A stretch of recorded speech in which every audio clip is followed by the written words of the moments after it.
Ny hetsika natao androany dia mitovy tsisy hafa amin'ny fomba fanaon'ny Andriamanjaka tamin'ny fotoan'andro. Raha tamin'ny fotoan'andro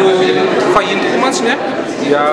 2 volana 3 volana farafaratsiny 2 volana mialohan'ny hatongavan'ny fetin'ny taom-baovao dia manao kabary eretsena ny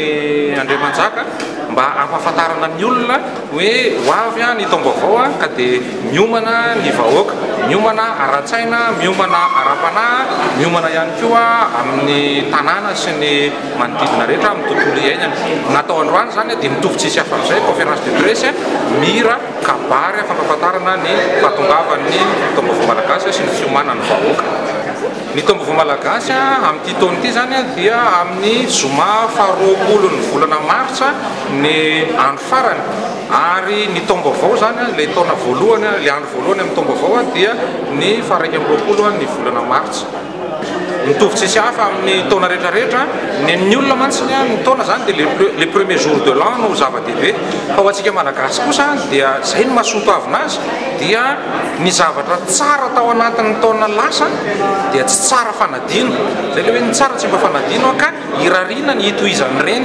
dia amasinina fiteny hoe amasinina fa hoe omena lanja manokana zany lay andro farany iny, dia izay indrindra no mahatonga hoe andro tsy maty na hoe afo tsy maty. Ny andro tsy maty moa zany dia mitovy tsisy hafa amin'le hoe veillée de nouvel an zany hoe iny andro farany iny zany dia miarotoro ny vahoaka rehetrarehetra ary mandrehatra afo mitovy amin'le sport rehefa tonga ny faran'ny taona dia iny afo iny zany no entina manazava mandritry ny alina hitahirizana ny hazavana tamin'le taona farany mba ho tratra n'ilay andro vaovao sy le taona vaovao rapitso ka ny zavatra tsara rehetra dia irina hitoy, ny zavatra ratsy kosa dia avela avalo ny taona lasa iny. Izay no mampatonga hoe ny taom-baovao malagasy sady fidiovana no fanavaozana fa indrindra famotranam-pihavanana eo amin'ny velona sy ny maty, eo amin'ny velona samy velona ary eo amin'ny velona sy indrindra ilay Andriamanitra nahary azo tontolo zao izy no isaorana somemboninahitra satria izy no antoka na havelomana ary izy ny antoka na hanome ny vokatra tsara amin'ny fiakaran'ny vokatra satria dia fantatritsika tsara fa zany volana martsa zany dia efa manomboka ao anatin'ny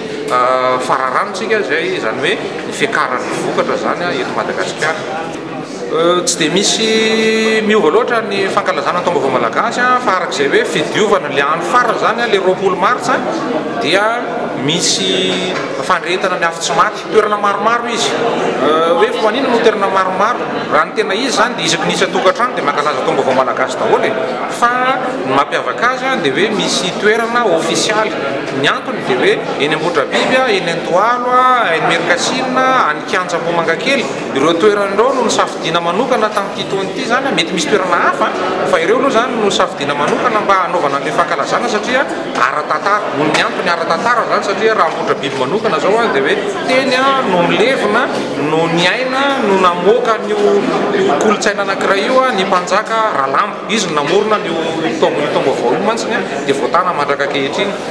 eo Andohalo satria tao anatin'ny fanjakan'Andriana ny Fandimby dia teo Andohalo no nanaovana ny atao hoe ny fisehoan'ny mpanjaka sy ny Andriana zany. Avy eo izy moa taty aoriana natao teny Mahamasina tsy azo anaovana zany amin'izao fotoana zao satria simba ny terrain anaovana zany fa ny Andohalo efa natao manokana anaovana zany. Eny Merimanjaka koa dia misy kianja, any kianja moa mazava ho azy fa misy kianja anaovana zany dia ireo toeran'ireo zany ara-tantara no ny safidianana azy fa ny taom-baovao malagasy dia azo tsirairay atao isan-tokantrano zay ny amin'ny 20 martsa fa ny raiky amin'ny 20 martsa kosa zany ny vao maraina raha vao miposaka ny masoandro raha vao mikotra ny hazavana zany dia manao fafirano ny ray aman-dreny zany hoe efa afaka ny ratsy mivitrana ny fihavanana dia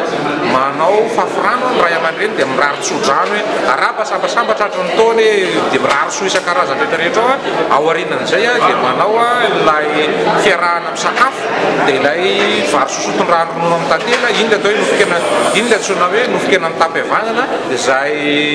mampiray satria amin'ny malagasy zany hoe rehefa vita ny fety anankiray dia ny endriky ny fiarahamonina mivitrana dia ny fifanasana miaraka amin'ny sakafo. Aorianan'izay dia mizara n'ilay atao hoe zara asina misy an'ilay salohim-bary